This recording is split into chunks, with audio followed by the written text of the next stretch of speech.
Hi ladies and gentlemen, welcome to DTSPN. I'm Jacob Rudner here alongside Noah Cameras, and this week we will be talking about the Super Bowl between the Carolina Panthers and Peyton Manning's Broncos. And that actually brings me to my first subject, is Peyton Manning himself. A lot of talk about this could be his last rodeo, quoting Bill Belichick there, around the league, but he's saying he's not answering any questions about that. People have asked, is this going to be it? He's not giving any answers. He's saying he's not sure. Thoughts?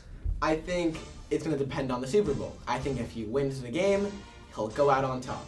And that's for sure. But if he loses the game, then it gets a little iffy. Will he want to leave will he want to leave after a loss, or will he feel the need, maybe even the want, to come back another year, maybe with the Broncos, maybe with not. But the Broncos are probably the only playoff contender this year and next year that would need a quarterback. So I don't see anywhere else he'd be going that would be a winning team. Yeah, I do agree with that, but I think that if he does lose this game, it still is ending on a high note in my opinion. I mean, taking your team to the Super Bowl after a super rocky start for your team is definitely impressive.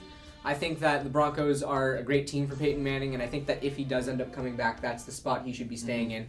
But now moving on to the game itself, we have two strong teams here. We have the Panthers, who are a super strong offensive team, and they have that great defense. And then we have the Broncos defense, which has been phenomenal throughout the entire year, have had offensive woes throughout the season. But if we really look at the game, I think that we can pick out the Panthers defense and certain parts of that team. How do you think that's going to help them out this week? Well, Josh Norman is, in my opinion, the best corner in the league. He's been a shutdown corner all year.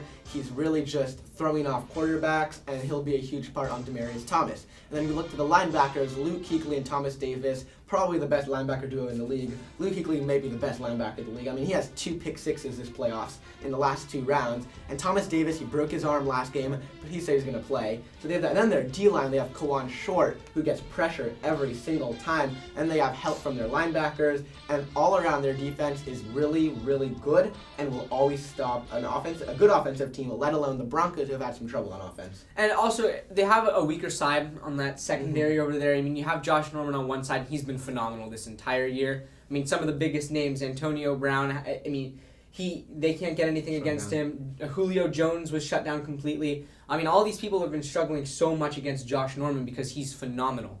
But that other side, that's where they get weak, and that's going to have Emmanuel Sanders running up against that other side. But in my opinion, shouldn't be a problem, because if you look into that safety area, we do have Kurt Coleman coming out, 7 interceptions this year, tied for the 3rd most in the league. Impressive season out of the entire secondary. The entire defense has been phenomenal for the entire year. So really, that's going to be a huge part of this game. And moving on to the Panthers offense now, you got Cam Newton. Cam Newton, one of the best quarterbacks, the MVP candidate, in my opinion, he's going to win it. I mean, this guy can run. He can pass. Anything you need him to do, Cam Newton can do. He can even block. He can block too, because he comes in at 250 pounds. He's a running freight train out there on the field. I mean, if you... He goes out of the pocket if there's ever pressure, and he's always in that position. You can bring pressure from the sides, and he can go out down the middle and make it out of something. Something out of nothing is his game. And also, he has a lot of fun while playing, which I think just helps him even more. I mean, he smiles a lot, he obviously celebrates a lot, which some people don't like, some people do. But he has so much fun, and he's playing as if he were like a kid having fun, which really helps fuel him and his team, bring so much energy. And that's why you've seen them with the last 2 games. I mean, the Seahawks, they were up 31-0, and then they kind of let off. But then against the Cardinals, they did not let off in the second half. And that's why you saw 2 blowouts. The first one ended up not being a blowout, but it really was, because they just let off. I mean, I think that in the Seahawks game, it was just a fluke game, in my opinion. They definitely are capable of holding the Seahawks to a lower score than whatever happened in that game. Not exactly sure still to this point how that happened. But in my opinion, it's a fluke. They still won the game. They really showed what they can do against a high-powered Cardinals offense. So fantastic season from the defense on the Panthers. Season. Moving to the other side on the defensive, we have the Broncos. I mean, fantastic secondary, linebackers, defensive line, I mean, great season all around from the defense. And will they be able to put up a good game against Panthers offense? This year, the Broncos were the number 1 defense overall. Their run defense was number 1. Their pass defense, their run defense was number 1. Their pass defense was number 3, and they were able to shut down every team they played. They totally shut them down, and they kept the offense who was struggling in every single game. You have a great secondary with Talib and Harris Jr., and then you have great linebackers. Von Miller, one of the best linebackers in the league, and then the D-line, which with DeMarcus Ware leading the way. Last game against the Patriots, Ware and Miller got to Tom Brady every single play. Every play they were in the backfield causing havoc. The one problem is with Cam Newton back there. Cam Newton and Tom Brady are opposite quarterbacks. Tom Brady likes to stay in the pocket. He's a really smart player. He makes really good throws. But Cam Newton does not need to stay in the pocket. No. He will escape the pocket. He will run. He will throw on the run. He will really pick apart your defense. And I'm not sure if the pass rush is going to be able to totally stop that. That's where the problem is for the Broncos, in my opinion. Yeah. If you can put Cam Newton in a spot where you're going to get him in interception trouble, which is absolutely a possibility in this game with the talent that's on that Broncos defense. Now you have Cam Newton, which what looks like is in a bad spot. I mean, he's throwing interceptions. He looks like he's struggling, but he can run. Yeah. I mean, now you have that problem where you got to contain him, and you have to watch the throw, because if your defense comes up to contain the run, you get Greg Olsen or any of their running backs, their wide receivers, any of them really, into that secondary. Now all of your defenses come up short, and you throw it over the top.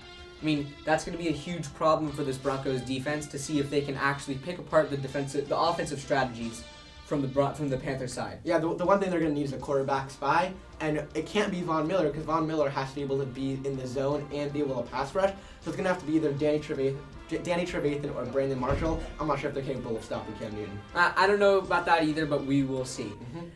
Finally, I think that it is most important that you and I give a few predictions here on who's going to win this game and how it's going to go down. What do you think? I think it's going to be Panthers over Broncos. The Panthers, I think it's going to be a blowout, but the Broncos will come back with a touchdown late. So I'm saying somewhere around 35-17, but really 35-10 with a late touchdown for the Broncos. I agree with you on the winner. I'm not necessarily going to agree on the score, and here's why. I think that the Broncos have a defense that is such a smart defense and such a good defense. So I think that whatever the Panthers throw at them, they might be able to counter it.